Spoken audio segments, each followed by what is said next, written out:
আমার তো মনে হয় তাদেরকে হাইকোর্ট থেকে লাথি দিয়ে বের করে দেওয়া উচিত ছিল। মানে লজ্জার একটা সীমা আছে, তাই না? এত সুন্দরভাবে ভালো ভালো কাজগুলো করেন না, এর জন্য না আপনার প্রতি মন থেকে ভালোবাসার জন্ম হয়।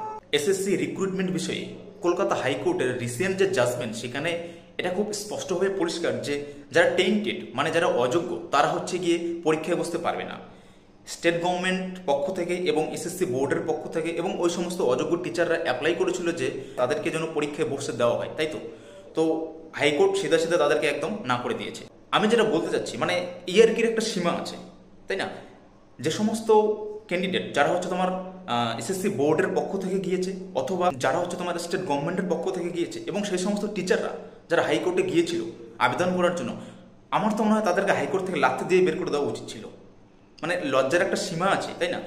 এরপর আমি এটাও বলতে চাচ্ছি, যে সমস্ত অযোগ্য টিচাররা যাদের কারণে আজকে এতগুলো যোগ্য টিচারকে সাফার করতে হচ্ছে, এই সমস্ত অযোগ্য টিচাররা যদি কখনো কোনো ক্যাফের মধ্যে গিয়ে অ্যাপ্লাই করতে যায়, আমার তো যেটা আমার পক্ষে বক্তব্য, যেটা আমার বক্তব্য, আমার মনে হয় সেই সমস্ত অযোগ্য টিচারদের ক্যাফে থেকে লাথি দিয়ে বার করে দেওয়া উচিত। কারণ এদের জন্য, এই সমস্ত ফালতু লোকদের জন্য আজকে পুরো সমাজ ব্যবস্থাটা খারাপ, মানে পুরো সমাজের এডুকেশন সিস্টেমটাই খারাপ হয়ে গেছে। শুধু এরা না, অবশ্যই স্টেট গভর্নমেন্ট জড়িত আছে, তাই না?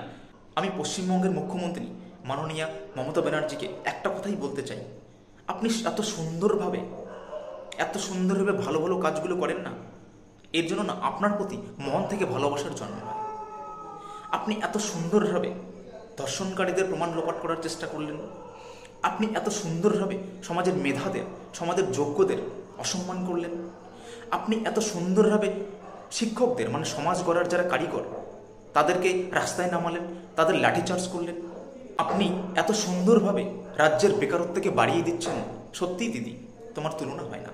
কি কি করতে চান আরও? লজ্জা করে না আপনার? এবার আপনি আসে সেই সমস্ত অযোগ্য শিক্ষকদের হয়ে দালালি করতে, যাদের জন্য আজকে সমাজের এত বড় একটা কলঙ্ক হয়েছে, সমগ্র শিক্ষা সমাজে একটা বিশাল বড় কলঙ্ক তৈরি হয়েছে। লজ্জা করে না আপনার? আর কি কি করতে চান?